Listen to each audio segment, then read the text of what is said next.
Hola chicos de quinto semestre, pues vamos a continuar con temas con respecto del neoliberalismo. Ya vimos cómo entra el neoliberalismo en México, cómo surge esta oleada de una ideología política, económica y social que vino a cambiar muchísimas cosas en cuestiones del mundo, ¿no?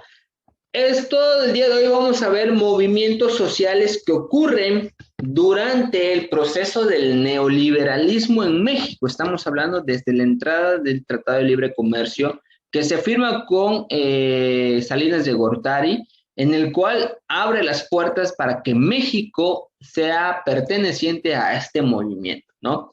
Tenemos como movimientos sociales, pues aquellos colectivos o aquellos grupos que al fin y al cabo van a marcar una diferencia en la manera de expresión y sobre todo por pelear sus derechos de una manera, digamos que no a la fuerza, sino un movimiento social, ¿no? Aunque no cabe la duda, no cabe también el ejemplo de que hay quienes utilizan la guerrilla para promover un movimiento social. Pero aquí en México, mayormente se establecieron o se realizaron esos movimientos sociales con razón a la, vamos a llamarlo así, a la libertad de expresión, al reconocimiento de culturas, al reconocimiento de derechos indígenas sobre todo, ¿no? Y sobre la expresión de los jóvenes y los medios de comunicación, que al fin y al cabo recordemos que hubo un sexenio, ahí se los dejo como pregunta capciosa, hubo un sexenio en donde la televisora nacional impulsó a un candidato y lo llevó a la presidencia de México. Estamos hablando que utilizó un poder mediático increíble porque lo hizo parecer, digamos que una estrella de telenovela y no un político. ¿Sí? Ahí se los dejo en consideración y vamos a darle un punto extra a que me diga quién fue ese presidente que llegó al poder gracias a esta televisora. Bueno, entonces seguimos. En las sociedades que verdaderamente se precien, perdón, de ser democráticas, la participación de la ciudadanía en los asuntos públicos, perdón, es indispensable, porque al fin y al cabo recordemos que una sociedad se comprende por ciudadanos como tal, una sociedad tiene que tener ciudadanos libres y que al fin y al cabo puedan expresar sus derechos, ¿no? El primer movimiento social que ocurre, estamos hablando del EZLN, fue un movimiento indígena en el estado de Chiapas que se generó en enero de 1994. Este movimiento vamos a llamarlo así, movimiento de Emiliano Zapata, de, bueno, redundancia, ¿no? Que tienen como afán a Emiliano Zapata. Al fin y al cabo, declara la guerra al Estado mexicano y que entre sus principales demandas se encontraba el luchar por el reconocimiento de los derechos y la cultura indígena. En este mismo año que este movimiento social surge, fue el mismo año en donde se firma el Tratado de Libre Comercio de América del Norte, asignado por Canadá, Estados Unidos, Norteamérica y México. Es ahí cuando México entra a la jugada del neoliberalismo. Ahora, nos dice que con el levantamiento del EZLN el 1 de enero, el carismático y elocuente subcomandante e insurgente Marcos declaraba frente al Palacio Municipal de la ciudad de San Cristóbal de las Casas, dice, los compañeros decidieron alzarse este mismo día para responder al decreto de muerte que les da el Tratado de Libre Comercio, con el decreto de vida que les da alzarse en armas para exigirles la libertad y la democracia que los va a llevar a la solución de problemas. Básicamente el EZLN estaba, digamos que en contra de este tratado, porque al fin y al cabo estamos diciendo que con el neoliberalismo recordemos que entran la privatización privada, por lo cual pues el gobierno le da apertura a aquellas empresas extranjeras que vengan a explotar México y eso es lo que ellos básicamente decían, o sea, básicamente mencionaban, ¿por qué le das entrada a un país externo a pues absorber nuestros recursos naturales y es mejor apoyarnos a nosotros que nosotros sabemos cómo preservarlos y cómo explotarlos, ¿no? Entonces, ahí fue una de las razones por el cual este movimiento social sale durante lo que es el neoliberalismo en México. Otro movimiento es la APO, es decir, la Asamblea Popular de los Pueblos de Oaxaca. Aquí dice, como sucedía casi todos los años, la sección 22 del Sindicato Nacional de Trabajadores de la Educación, el CENTE, se reunió en el Zócalo de la ciudad de Oaxaca para protestar y comunicar a través de un pliego petitorio demandas laborales y sociales como resultado de sus amplias necesidades y de sus precarias condiciones de trabajo. El entonces gobernador de la entidad, el priista Ulises Ruiz, recurrió al uso de la fuerza pública para reprimir la manifestación y desalojar a los maestros inconformes.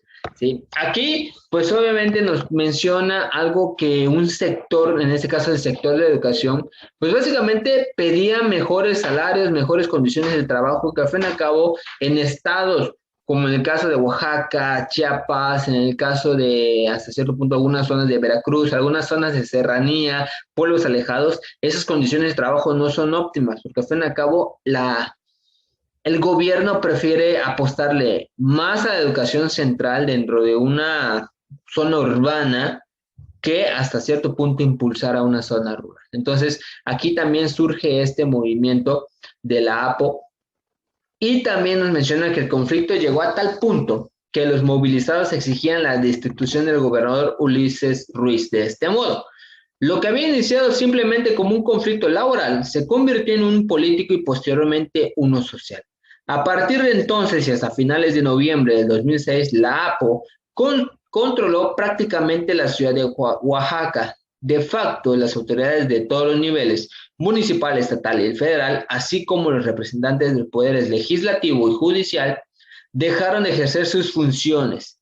La respuesta de las autoridades estatales en conjunto con el gobierno federal ante estos acontecimientos y las crecientes movilizaciones fue desmedida y brutal. Se presentó una abierta represión a los integrantes de la APO, tortura, encarcelamiento ilegales, desapariciones forzadas y ejecuciones extrajudiciales. Así la manera en que el gobierno, pues, digamos que somete o calma a un movimiento social. El siguiente tenemos el MPJD, que en este caso surge con el sexenio de Felipe Calderón. Recordemos que el sexenio de Felipe Calderón, aparte de que da más aperturas a lo que es la privatización, también da en este caso, o más bien menciona la guerra contra el narcotráfico. Entonces, este movimiento por la paz con justicia y dignidad, frente a este escenario, pues busca la movilización social y hacer conciencias para que el gobierno realmente actúe y frene todo este proceso pues este proceso sangriento que ocurre en México, ¿no? Aquí nos dice que bajo el liderazgo de Javier Sicilia, se gestó y desarrolló en 2011 a 2013 buscando construir alternativas ciudadanas para contribuir a la solución del problema. Entonces, estamos viendo que era un movimiento social ciudadano que al fin y al cabo buscaba eso, parar la guerra, ¿no? Aquí nos dice que esta movilización sirvió como un catalizador, como el inicio de un contagio de conciencias dispuestas a observar, vigilar, presionar, proponer y exigir cuentas a los gobiernos. Es decir, aquí estamos dando los primeros pasos para que el gobierno, al fin y al cabo, pues realmente rinda cuentas, ¿no? Y uno de los más mencionados es el Yo Soy 132. Aquí nos habla que el 11 de mayo del 2012 en la Universidad Iberoamericana irrumpió un grito de esperanza y libertad de una generación de jóvenes denostados y acusados de ser apáticos e indolentes frente a la política, de no interesarse en los asuntos públicos. Aquí nos dice, aquí está parte de la respuesta que le había comentado de esa pregunta, donde un candidato es apoyado por la televisora, entonces ellos están en contra de eso, ¿no?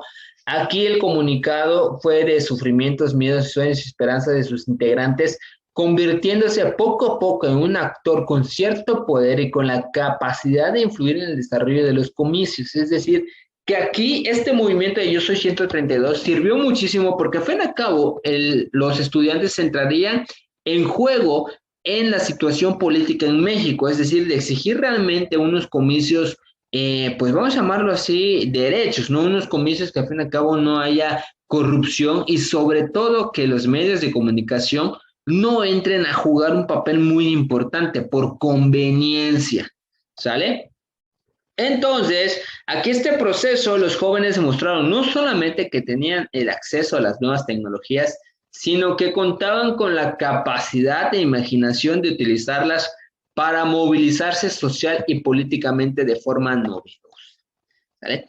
El 132 denunció, como decíamos, a lo que es este grupo televisivo, que manipulaba la información y cubría noticias de tal manera que ayudaba a cierto candidato. Así que aquí vemos estos movimientos sociales dentro del ámbito neoliberal de México a partir del Tratado de Libre Comercio, que al fin y al cabo vino a romper muchísimos paradigmas de cómo se trataba la política en México, porque recordemos que antes, pues digamos que los políticos eran los que al fin y al cabo sabían de eso, ¿no? Y la gente solo decía, ah, no, es que ellos tienen la razón. Entonces, no, ahorita vino a romper muchísimo el paradigma, la política más bien de los años 90 a los años 2021, pues ya no es la misma, ¿sí? Ya no estamos en un ámbito político que sea lo mismo y eso tiene que ver muchísimo con el neoliberalismo y la globalización, porque al fin y al cabo es un modelo que va cambiando, pero su punto central es la privatización y la economía como tal, ¿vale?